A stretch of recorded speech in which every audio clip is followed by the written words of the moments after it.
Whether reading a really good book or watching a movie, I think we can all appreciate a really good character.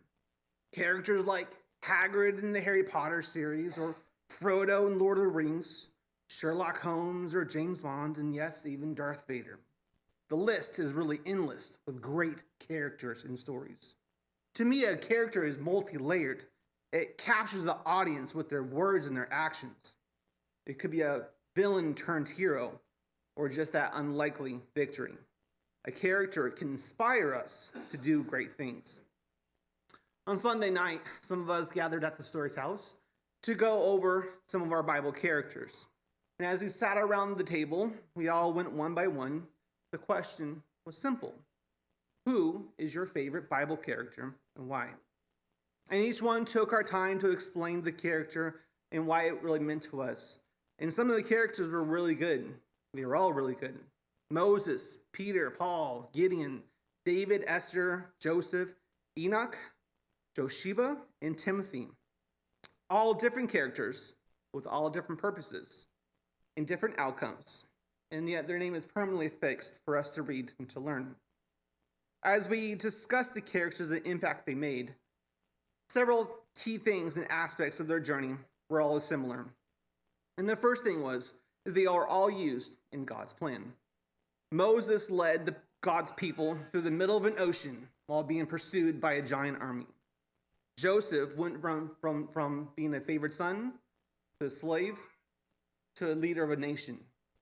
David was a man after God's own heart. But more than that, all of them chose faith over fear. Esther and Josheba risked their lives to save another. Peter and Paul were imprisoned or eventually killed for spreading the gospel. And Gideon decided to fight a battle with only 300 men. All were ordinary characters who did some extraordinary moments, but all for the glory of God. But why does this matter for us tonight? Let me give you two reasons why in the invitation will be yours tonight. The first reason why this matters is because you are also a character. You are being used in God's plan. One of the most common questions we have for the last however centuries been around is, where's my place in life? How do I fit in? Often we seek our journey in the paths of the world and ignore the path that God is paving for us. Or that we think that to be an extraordinary person in God's kingdom, we have to do extraordinary measures like these Bible characters. But in reality, most of the characters in the Bible are just ordinary people, and they were used by God. God allowed them to be directed, and they are allowed to be directed by him. Proverbs chapter 16, verse 9 says, "The mind of man plans his way, but the Lord directs his path." Psalms 37:23, "The steps of man are established by the Lord when he delights in his ways. Though he fall, he shall not be cast headlong, for the Lord holds up his hand."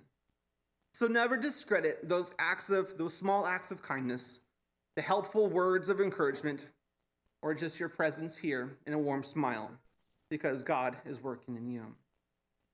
But more than that, we too can have faith over fear. With our eyes open to opportunities, open to opportunities, we too will face hardships and trials of faith. Faith over fear is an easy thing to say, an easy thing to write down, but is the hardest thing to put into practice.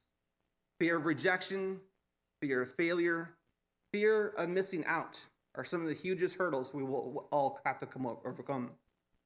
But like our heroes of faith, we too can have the faith that God will be on our side, and we too can overcome. Psalms chapter 56, starting verse 1, says, "Be gracious to me, O God, for man tramples over me all the day long, an attacker oppresses me. My enemies trample on me all day long, for many attack me proudly. But when I am afraid, I put my trust in you.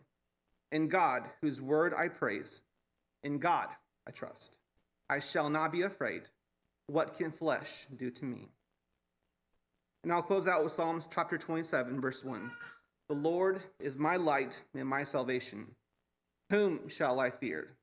The Lord is my stronghold of my life. Whom shall I be afraid of?" we too, like our heroes of faith, can overcome fear with our faith. So as you continue and you develop your character for God in Christ, know that you can do great things and that He will lead you. If you have a need, if you have a response, why don't you come as you stand and sing?